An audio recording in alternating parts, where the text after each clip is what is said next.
It's been a weird year for horror.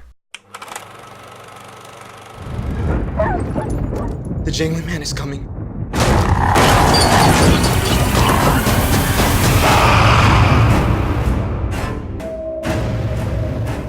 Hello there everybody, it's me, the Canadian Movie Buff, with a review of Scary Stories to Tell in the Dark. This movie takes a selection of stories from the book of the same name and ties it all together using a ghost girl, or more specifically, a vengeful spirit. Now the plot of this movie is that years ago there's this girl who lived in the house, but she was always locked up. And after the family died, kids would come up to visit the house, and they said that they could hear her in the walls, and that she would often tell them stories. And these stories would be written in their blood. Now there's these kids who have snuck into the abandoned house on Halloween night, and one of them takes one of the books. And now, the stories are writing themselves and coming to life. I personally haven't read the book, but I've clearly grown up in a generation where this book could be considered nostalgic. Now, I was a bit of a wuss when I was a kid, still am a little bit, so I never read any of the books, so the nostalgia factor doesn't really apply to me here. However, I did read a couple of the stories before I went to see the movie, just to get a feel for it. I thought it had a pretty good script in terms of both story and characters and dialogue, and the designs for the monsters were pretty cool and really well done. But it did rely a bit much on jump scares, and I wasn't a fan of how it ended. I liked the cast of characters they had here. They felt like they were everyday kids without trying to push them into default roles. There's no jock or popular girl or nerd. Although one of them does come close to falling into the preppy stereotype, she's not in the movie for too long, and her last scene in the movie does show some type of evolution from that mode. The monsters were amazingly put together. I don't think my words could do it justice. Guillermo del Toro was a producer for this movie, and it's very clear that he had a huge influence on the costume design and makeup department. I'm sure there was some use of CGI here and there, but for the most part, it was all costumes and practical effects. And they do a good job building up a sense of dread and tension whenever a new story starts, and the monster could be around any corner.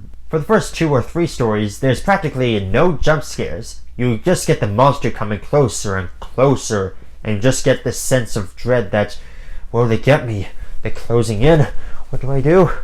That's something that I really appreciate out of a scary movie that does feature horrific creatures. And seeing how the monsters are done is almost worth the price alone. They also do a really good job of connecting this overarching story of the mystery of this girl who was shunned by her family and these scary stories that are now coming to life. It gave our characters a sense of purpose and that there's a mystery to be solved.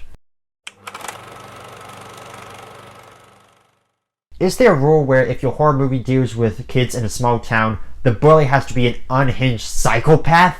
Between Henry from It and the bully in this movie, I'm getting the feeling that these guys were serial killers in the making. In fact, I'm going to do some research later. Were any serial killers bullies in their small towns? There has to be a connection somewhere, and I will find out. Now, in terms of the scares, they started off strong with creepiness and a sense of dread and building tension and atmosphere. Then there's a scene where it's not really that scary, it comes off a bit as goofy, and then after that scene they fall back on good old reliable jump scare.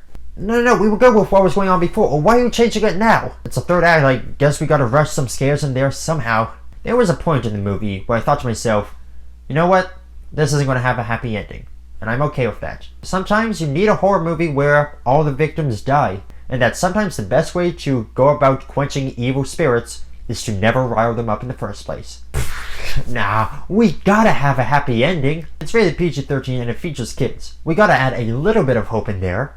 To be fair, I feel like this con is more on myself and my expectation of this movie. But you know what? I'm willing to own up to that. I didn't want a happy ending for this movie, and we got one. Scary Stories to Tell in the Dark may not have succeeded at being a consistently terrifying movie, but I think it'll definitely coerce more people into reading the book series. And hey, any movie that encourages reading is a win in my books. There's enough that makes it an enjoyable late summer / early autumn movie and does warrant a watch at least once in theaters.